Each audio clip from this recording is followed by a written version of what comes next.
You know who it is, the horror flick digger did Super 6 Big Mitch. And I'm kicking in those roll 3 O's. And I'm breaking 28 101s because we Vegas sons. It's the Chronicles. And you in the Meadowlands. Yeah, you in the Meadows, man. And y'all already know what made me. 530. Man, what that mean? Oh, that boy Desert Baby. Boom! Hubba dub scrub. 22-inch gold Dana Danes, and these could never, ever be McLean's, man. You already know. Now, welcome to Vegas Chronicles with the whole Super 6 Digger Ditch Big Mitch. And today, like any other day, y'all know what we do. We kick actual factuals, man. No additives and no preservatives. Just raw and uncut. Like summer sausages and crackers. Shout out to everybody that's been rocking to your boy, man. Rocking with your boy, man. Let's jump right off into it, man. You know, I always bring y'all Vegas Chronicles with the intent to, you know, bring clarity to what goes on and went on in Vegas and things like that. And I look forward to moving on to other things, you know, and we just going to continue to do what we do, build brick by brick, you know what I'm saying? Shout out to everybody that's been showing me love. Shout out to Mad Meat. Shout out to my homeboy and loved one, big brother Hatch over there in Portland. I spoke to him, man. Good friend of mine, man, a survivor like myself, straight from the bricks. Martin, I love you, man, and I'm glad you moved on with your life, man, and shout out to you, your family, and everything you're doing, man. You was always a day one A1 with me, man, and you was always a big brother, always gave me big brotherly advice, man, and I got a lot of love for you, man, and keep on winning, brother. Much love to Hatch, OG Hatch, man.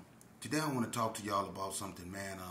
I don't know if I ever did a video on this, man, but this been on my heart because a lot of people been asking me questions. One of the questions a person asked me was, how did the hood get the number 004? Now, with that being said, I don't. If I get into that and I get something wrong, I'm gonna look like a clown because I, you know, in the past have narrated how people got numbers and stuff like that, and a lot of times, you know, people didn't agree with what I said, and that's their neighborhood. So what I'm going to do is I'm going to bring someone, you know, in the studio from the hood, and they go explain to you how they got the number 004. You know, because if I do that, you know, and I say something that's incorrect, then that's going to, like I say, make me look like a clown. So I want y'all to get the truth. I'm going to bring someone from the hood in the studio, and they can tell y'all how the hood got the number 004, you know. Another question someone asked me, and you know, a lot of people heard me bring up this name a lot, Gangster Rob, in a lot of my stories. And so I decided, you know, with a heavy heart to dedicate this video to Gangster Rob, Robert Grimble, all right? Now, Gangster Rob, you know, was a cat. He's a very known cat. He rested in peace, but he grew up with me. I grew up with Gangster Rob in Gearing Circle in Herbert Gerson. And he was one of many. He had a big family, per se. A lot of boys. His older brother, Booty, Jerry, Pat, G-Stone, all them. You know, he got like 4 or 5 brothers, you know. We all grew up together. But he remembered me when I was in Pampas. So he know my family. He know my family. And they all looked up to my father, you know. So, you know, he was one of those cats that played with me when I was a baby, you know. So I remember him my whole life, you know. And Gangster Rob was he was an older cat. Gangster Rob was an ace of spade. He was a Gerson Park killer, and he later on became a Gerson Park Kingsman. He was a triple OG, you know. And he was kind of, you know, stock. He had a long chest, you know what I'm saying? Skinny legs, not a real buff dude, but he had size. He had muscle where he needed to have it. You know what I mean? And when I met back up with Gangster Rob, it was in 1992-93 when I caught my case that led me to the penitentiary. And I remember this Vegas Chronicles. I was on the 9th floor in the county jail, the Clark County Detention Center, right? And I just got into it with this cat named T.J. Loke. Right, he was from Donna Street. Me and him get into it behind my crime, you know, and me and him was supposed to link up in a law library and handle our business, you know. But what I didn't know is that when I went, he had other people from Donna up in there that I didn't know nothing about. You know, it was a few dudes from down there. So when we went to the law library, they had plans on jumping me, right? But I wasn't stupid. I went up there. I had sharpened me some pencils. So when I went in the hallway, when they let me out, I had some pencil sharpened. So I ain't planning on making it to the law library. I was going to get TJ Loke right there, right? But I didn't know Gangster was on the same side that I was on. I didn't even know Gangster was in the same module I was in because he never came out of his room, right? But I guess word got back to him that he had a little homeboy in there, and it was something about to go down because we was bamming on the thing, throwing up gang signs at each other. Me and TJ Loke was going back and forth with one another. I eventually ended up catching up with him, and I did a video on that when he came to Indian Springs because TJ Loke testified against me because of this incident. So when it was time for us to go to the law library, and I came in the Sallyport when they let me out, you know, we was on the 9th floor. He come out, and he got like 5 dudes with him. And he gonna come out and say, put that pencil down so I can give you some of this sleeping gas, cuz. Ain't got no teeth in his mouth. Put that pencil down so I can give you some of this sleeping gas, cuz. Man, look, I'm finna stick you, and you. You know what I mean? So I was like, I ain't put nothing down. Come make me put it down, right? And then all of a sudden I heard this voice from behind me go, and he just started calling everybody a bunch of bitchs and just going ham in the hallway. Talking about, you ain't gonna do nothing, my little homeboy. And I'm like, who is this cat? And I'm looking at him. He looked familiar, and I'm not knowing this Gangster Rob. But I ain't seen him since I was a kid. But to make a long story short, Gangster tripped out on TJ Loke them in the hallway. He punked them, right? He punked all them dudes on my mama. Gangster punked all them dudes in the hallway. They didn't want nothing to do with him. And then TJ Loke ended up coming to court on me. Him and Alexis Jackson, who was a CO/GQ in the county jail. This dude was a CO, but he was banging GQ. Alexis Jackson. Him and TJ Loke came to court on me. And TJ Loke, you know, I don't want to go there. I did a video on that. Y'all can go find that. But to make a long story short, Gangster Rob, you know, during this time, you know, he went back to the joint, and I was on my way to the joint, right? And when Gangster went to the joint, you know, when you go to the institutions, they take your blood, they do all of those stuff. You know, I'm not trying to put his business out there, but everybody know. Gangster, you know, he came back, his blood wasn't right. You know what I mean? He was hot and spicy. You know what I mean? So he was going through something mentally, right? I ended up coming to the pen too, right? They sent me to Indian Springs first, but they shoot me to NNCC where he was because somebody at Indian Springs dropped a kite on me because they wanted to keep the peace on the yard. And my presence down there was causing too much tension, you know? So I get sent up there, right? And that's why I meet, you know, I'm in there with Gangster, right? So when I go to the yard, you know, Lil Bread, Tony Pope, everybody up there. It's a gang of G's up there. Seaweed in the hole because he slapped Delroy. So they got seaweed in the hole, you know what I mean? But everybody, we deep up, there's a gang of Gersons up there, right? But Gangster never came out of his room because he found out, you know, he was sick. So, you know, what ended up happening is we had a ride with the Cali boys. I get stabbed. I go, you know, to the infirmary for a long time, and we ended up in the hole. And, you know, Gangster knowing me since I was a baby, that affected him. Me getting, you know, stabbed. And, you know, me almost, you know, losing my life and stuff like that. So that affected him. So when I went to the hole, Gangster was in the hole. And Gangster had me moved in the room with this cat.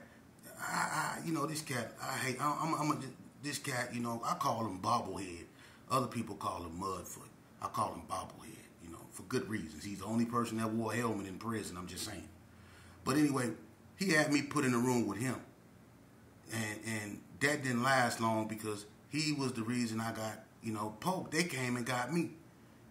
So I ended up getting into it with Mudfoot in the room. You know, we ended up getting into a fight. I choked Mudfoot unconscious, and Gangster choked me unconscious, trying to get me up off of him.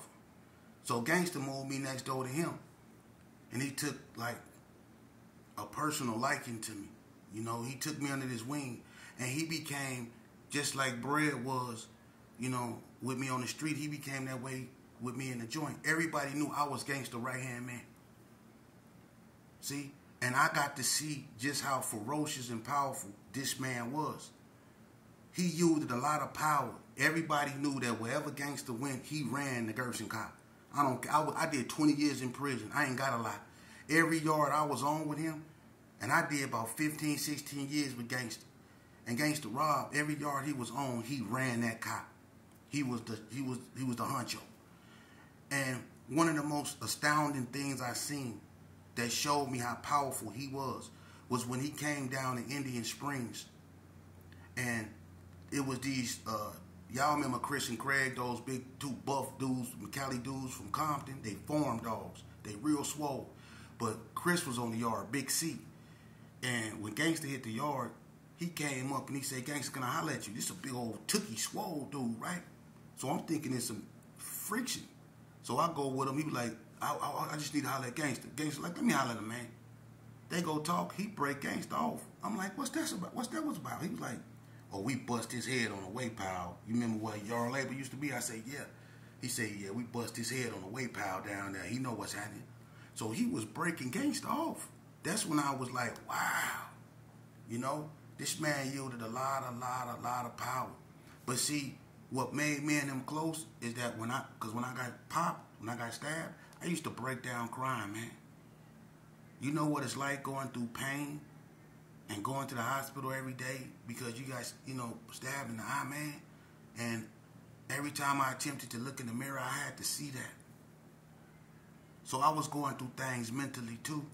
And I used to break down crying, man, and he used to hold me up talking about, you think I know what you're going through, man. Look at me, man. And he used to talk about his situation to try to make me snap out of it.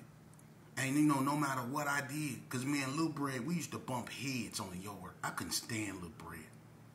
I couldn't stand him. I couldn't. We grew up on it. We was like brothers on the street. But when we went to the joint, I really got a chance to see that cat for who he was. And I don't like him. I'm going to be honest with you. The same thing I'm telling you, I already told him in his face. So I'm not talking behind his back because he know how I feel. But I don't like him. I don't. And I'm going to be honest with you. Every time me and him got into it, Gangster came out there and he didn't care. He took my side. And when he was extorting Big Zoe from Oakland, all that stuff he was getting, he was giving it to me and let me hold it for him.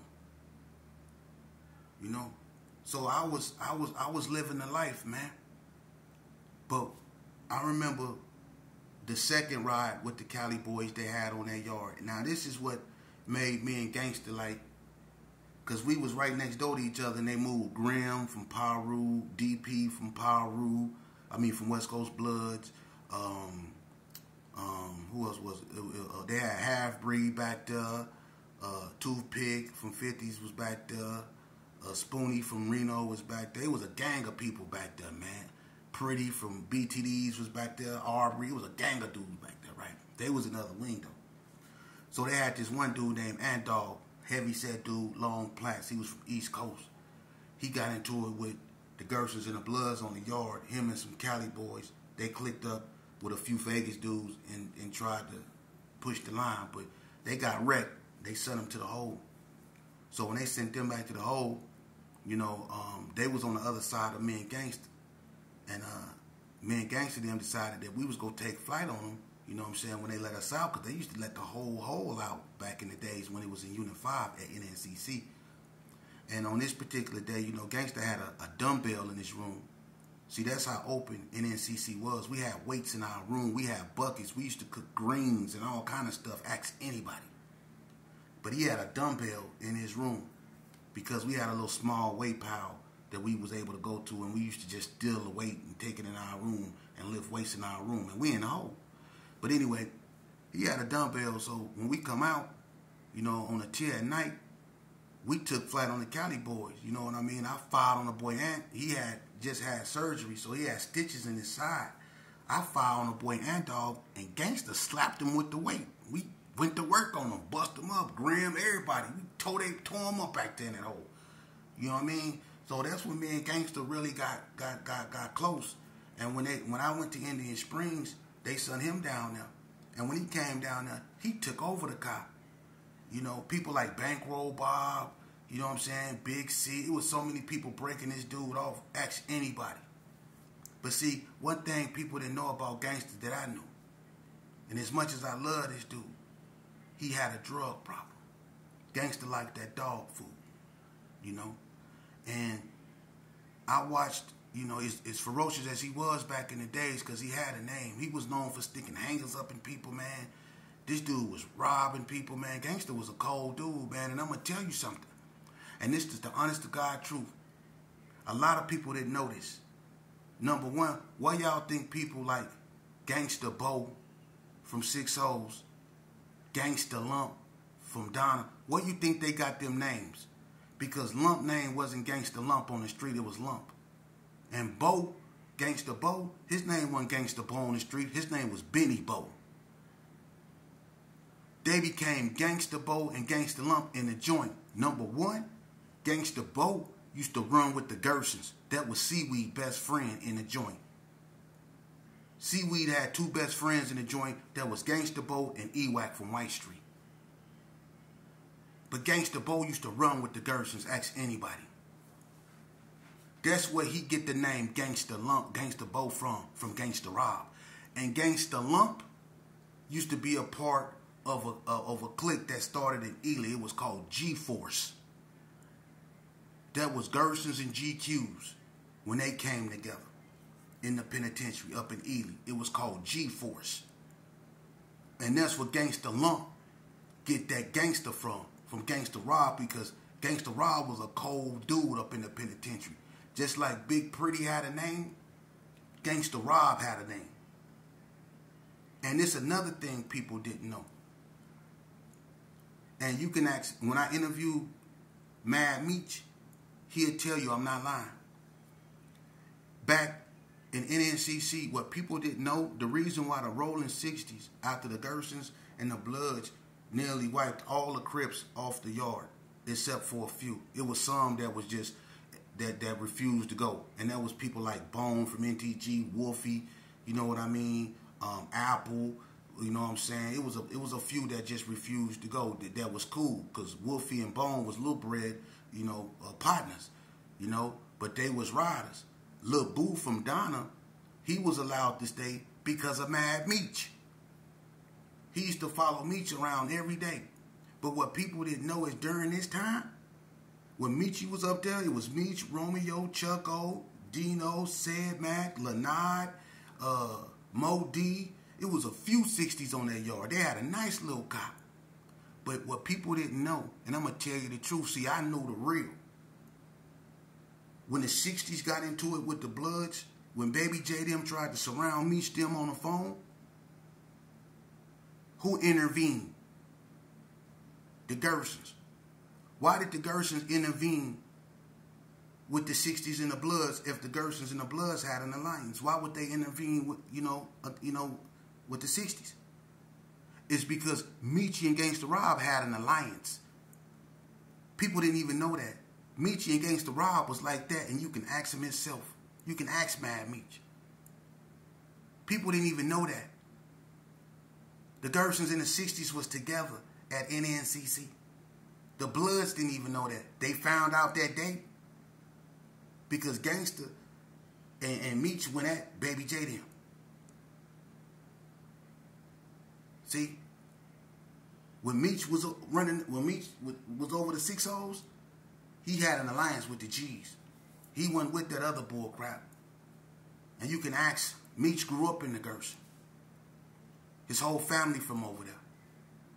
So it's hard for Meech to look at the Gerson as anything other than his family. And it was like that at NNCC. But that's how much power Gangsta had. But the sad thing about it is, like I said, he had an addiction. He liked that dog food. And I was reaping the benefits of being his right-hand man. I was out there starting stuff, going around there slapping people. I was around there. I was getting into it with dudes that was 3 times my size, but I had Gangsta.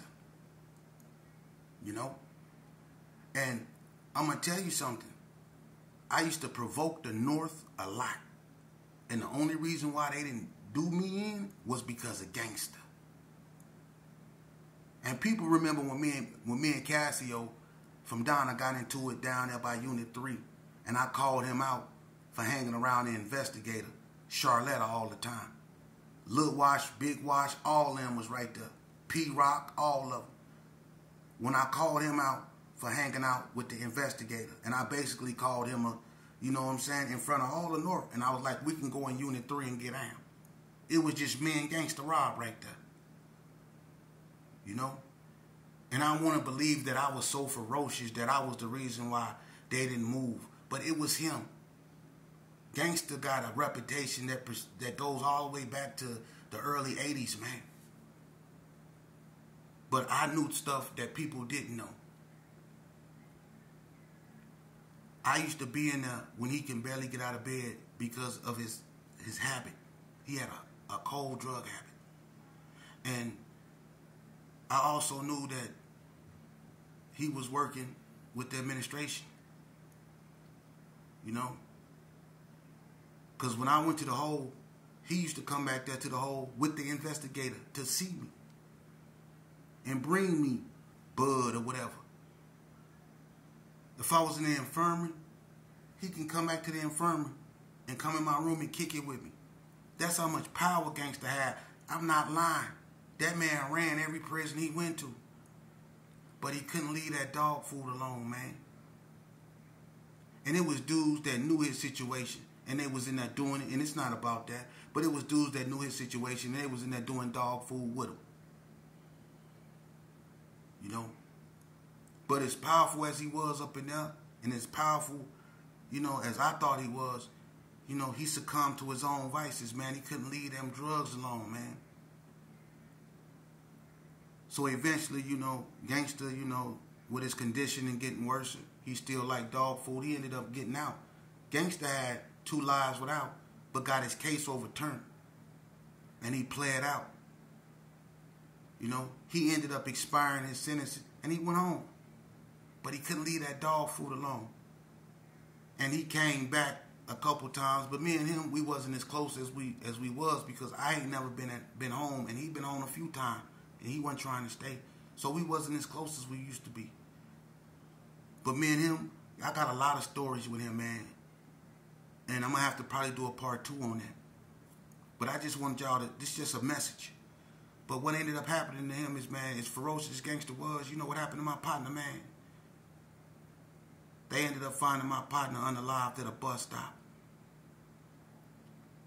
That's how his story ended. Gangster grew a long dreadlocks, kept doing them drugs, man, and he ended up passing away at a bus stop, man. At a bus stop. That was my partner, man. When I was at my worst, when I was crying over what happened to me, he held me up. And when he was crying because of his situation, because it was times when Gangster broke down crying because he couldn't believe he had what he had. And I held him up. That was my big brother. Not because of where we was from, but because of what we was going through. And a lot of people didn't know that. And I done seen Gangster X a lot of people off. For real, for real.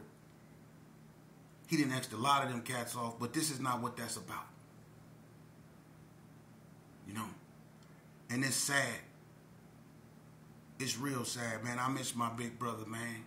He was a good dude, you know, and regardless of what Gangster had going on, he was always solid with me. He was always there for me. All that other bull crap, I don't care nothing about that. What I care about is the fact that that man was there for me when nobody else wasn't. And he was going through something too, so he understood how I really felt. You know? And Gangster kept me level-headed. You know? He kept me level-headed, man. And I reaped the benefits of being his little, you know, his little sidekick. You know, he took me under his wing. Everybody knew I was Gangster right-hand man. If Gangster wanted something done, I went out there and I made sure it got done. Everybody knew that. That wasn't no secrets. This way back in the day, everybody knew that. When Gangster and Google got drive-by, when drive-by had all that bud and that liquor and all that stuff that Biggie Smalls was bringing him in. Remember that? And he used to get it everywhere. And everybody that know, they know what I'm talking about at Indian Springs when Drive-By and Rico from 50s was in the room together down there in Unit 3. Remember Drive-By package got stole? Gangster Rob and Google did that. It was Gangster Rob, Killer, and Google. They did that. Old Man Killer. And I was in the room with him. And look, they took a QP from him. That boy had a QP and fifths of vodka and Tanqueray in a joint. Gangster took that from his little homeboy because he wanted that dog food. See? And he broke me off, so I kept my mouth shut. So I was just as dirty as him. Drive-By was literally down there crying because they took CDs, all kind of stuff. He had cologne, CDs, all kind of stuff that dude bought in.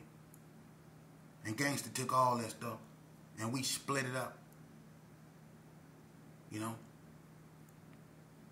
But he gone. You know? And I got a lot of stories about childhood friends and confidants. But one thing you go find that they all have in common is that they end tragic. Like a Donald Goins book. They all end like that. As ferocious as Gangster was, and he had his faults and he had his failures, but at the same time, he was solid with me. But to be so ferocious in the penitentiary, for your name to be so respected in the penitentiary, because a lot of people were so scared of that dude, man. And for his